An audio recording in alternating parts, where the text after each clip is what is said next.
स्वागत है आपका न्यूज़ 24 पर। मैं हूं आपके साथ मकसूद खान। 22 जनवरी वो तारीख है जब रामलला की प्राण प्रतिष्ठा होगी। अयोध्या में श्री राम मंदिर बनकर तैयार हो चुका है और ख़ुद प्रधानमंत्री नरेंद्र मोदी इस दौरान वहां पर मौजूद होंगे। अयोध्या पर ही हमारी जो ख़ास कवरेज चल रही है उसी पर आज एक सबसे ख़ास शख्सियत से हम आपको रूबरू कराने जा रहे हैं, जो न सिर्फ मशहूर आर्कियोलॉजिस्ट हैं बल्कि archaeological survey of India ASI के डायरेक्टर रह चुके हैं। और यही वो शख्स हैं जिन्होंने सबसे पहले इस बात को बाआवाज़ बुलंद कहा था कि हाँ, वहाँ पर मंदिर के अवशेष हैं। बाबरी मस्जिद के नीचे खुदाई के दौरान एक रिपोर्ट भी तैयार की गई थी, हालांकि वो रिपोर्ट सामने नहीं आ सकी।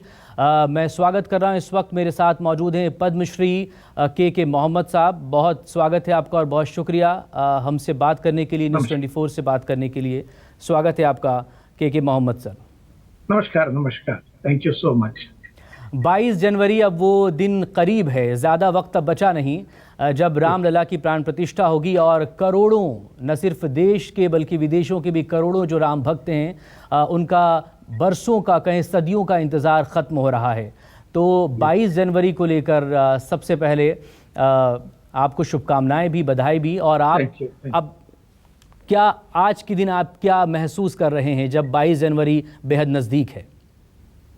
Yes, it would be a great moment of fulfillment for me, a great moment of satisfaction, and not only for me, for the entire country. पूरा इंडिया के लिए, इंडियंस के लिए it's a great moment, and we should rejoice it, क्योंकि इतना बड़ा जो ना मौका है, 500 सालों की जो लड़ाई है उसके अंतिम परिणाम पे आ रहे हैं, and that too in a very better way, because we never thought that the Supreme Court judgment would be so balancing, क्योंकि मुझे उम्मीद नहीं था इतने अच्छे बैलेंसिंग जजमेंट होगा, क्योंकि मुसलमानों की दावत 2.7 एकड़ के लिए था, उसकी जगह पे उनको जो ना 5 एकड़ का जमीन भी दे दिया और उसमें कंस्ट्रक्शन भी शायद शुरू होने वाले हैं। And there will be not only a mosque, वहाँ मेरे ख्याल में एक बहुत अच्छा कल्चरल सेंटर भी तैयार होने वाले हैं। तो इसी तरीके से जो ना बहुत अच्छी तरीके से ये प्रश्न जो है उसका जो ना ये एक परिणाम आ गया है हमारे सामने, एंड प्राण प्रतिष्ठा 22 को होने वाले, and that is a great moment for the entire country and for Indians specially. 22 जनवरी का निमंत्रण आपको मिला है, आप मौजूद होंगे अयोध्या में उस दिन? नहीं, निमंत्रण तो जरूर मिला है, दो निमंत्रण मिला है, लेकिन I will not be there, I got certain health issues है, इसी वजह से मैं जा नहीं पाऊंगा। सर्दी बहुत ज्यादा है अभी, तो इसलिए मैं जा नहीं पाऊंगा, लेकिन मार्च अप्रैल में मैं जरूर जाऊंगा, पूजा अर्चना करूंगा और फिर वापस आ जाऊंगा। एक लंबी लड़ाई न सिर्फ राम भक्तों ने इसको लेकर लड़ी है कोर्ट में, और उसके बाद ये फैसला आया था। फैसला आने के बाद अब 22 जनवरी को इंतज़ार भी ख़त्म हो जाएगा, लेकिन इस पूरी लड़ाई के दौरान जो प्रक्रिया रही उसके बारे में, थोड़ा इतिहास के बारे में समझना चाहेंगे आपसे, ख़ास तौर पर वो वाक़या जब 1976-77 में जब आप उस कमेटी का हिस्सा थे। तो प्लीज़ ज़रा अगर आप उसके बारे में कुछ शेयर करें हमसे। ये 76-77 में हम लोगों ने खुदाई के लिए गया था, लेकिन वो इसलिए नहीं था कि जो ना मस्जिद के नीचे मंदिर है ये देखने के लिए नहीं था।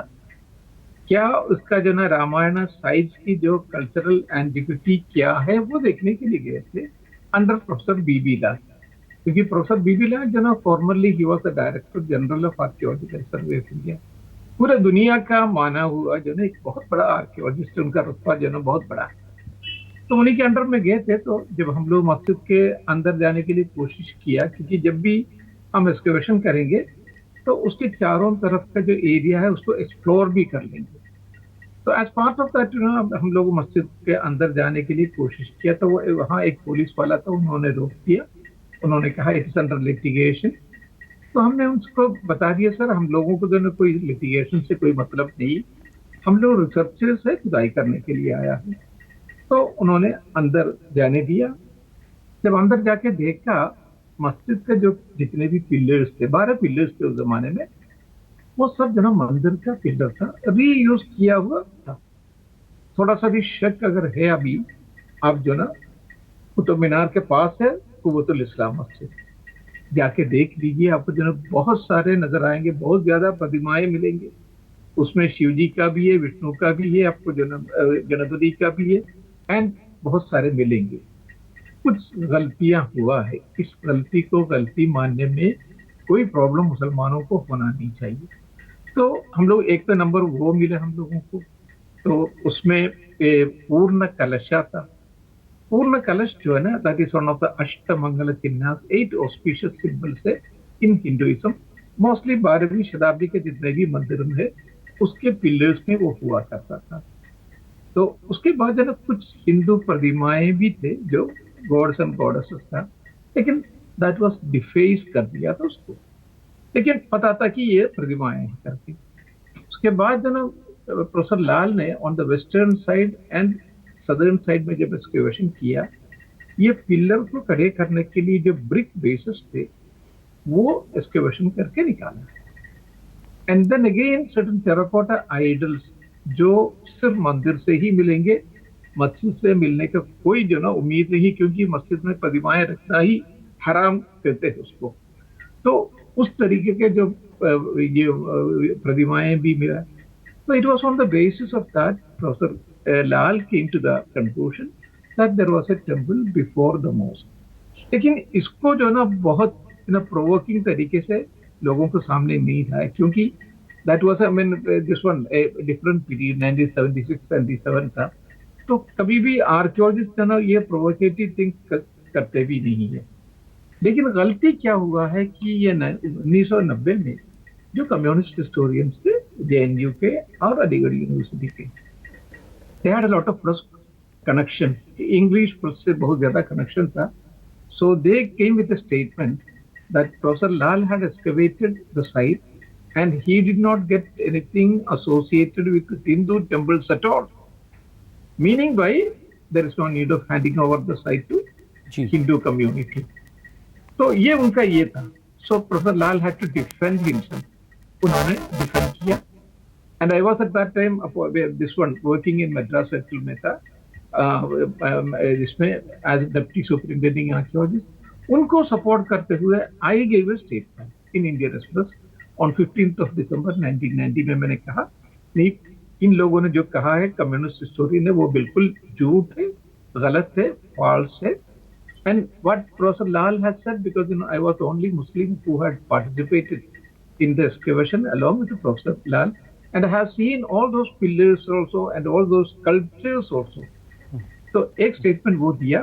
दूसरा मैंने ये भी कहा they have no domain competence to speak on a purely technical subject. ये सब हिस्टोरियंस है। I mean, they don't know what is archaeology. मैं उसी पर आ रहा था कि सर कि जब बड़े और रिनॉन्ड हिस्टोरियन इसको लेकर एक अलग राय रख रहे थे, उस वक्त में आपने राम मंदिर को लेकर, वहाँ पर मौजूद अवशेषों को लेकर आपने सबके सामने जिक्र किया था। एक आखिरी सवाल आपसे करना चाहूँगा। ज्ञानवापी का मामला इन दिनों कोर्ट में है, और दूसरी तरफ मथुरा को लेकर भी, श्री कृष्ण जन्मभूमि को लेकर भी लगातार आवाज़ बुलंद हो रही है। तो इस पर आप क्या सोचते हैं बतौर एक हिस्टोरियन? आप तो खुद एक बड़े आर्कियोलॉजिस्ट हैं, तो इसे लेकर क्या? हालांकि मामला अभी कोर्ट में है, सब जुडिस है। ये एक तो खैर तो जब सब जुडिस है, मामला कोर्ट में है, जो भी कोर्ट कहेंगे वो हम लोगों को मानना पड़ेगा। लेकिन ये भी है कि मैंने उस लेटर में भी मैंने ये कहा था, ये जो इसमें रामायण का जो प्लेस है अयोध्या है, it is as important for Hindus as Mecca and Medina are for Muslims. तो Muslim should willingly hand it over to the Hindu community for constructing a temple, huge temple. अगर मुसलमानों का मक्का और मदीना हिंदुओं के या किसी और को उनका हाथ में होता, मुसलमानों के दिल में क्या गुजरता? कभी मुसलमान इसके बारे में सोचा भी है? उनको सोचना चाहिए, ये एक मौका है। फिर अगर जो ना मुसलमानों को अगर प्रॉफिट मोहम्मद सल्लल्लाहु अलैहि वसल्लम से इस जगह का अगर कोई ताल्लुक होता, दे हैड एन आर्ग्यूमेंट। मैं मानूंगा कि हाँ, मुसलमानों के लिए भी जो ना they have a claim for that one. इस्लाम में सेकंड मोस्ट इम्पोर्टेंट पीपल जो खलीफास हो, हजरत अबू बकर, हजरत उमर, हजरत उस्मान, हजरत अली, अगर उन लोगों से भी कोई ताल्लुकात है, they would have had a claim. Auliya से, निजामुद्दीन औलिया है या मोइनुद्दीन चिश्ती है, काजा, अगर उन लोगों से भी इसमें कोई ताल्लुकात नहीं है इन लोगों से, सिर्फ एक मस्जिद है, ये मस्जिद कहीं पर भी बना सकते हैं, लेकिन हिंदू यहाँ से इसको इस जगह से उस जगह हटा नहीं सकते। इतना मुसलमानों को सोच लेना चाहिए था, वो बहुत हुआ शुक्रिया नहीं के है। सर, हमसे बात करने के लिए, न्यूज़ 24 से बात करने के लिए बहुत शुक्रिया।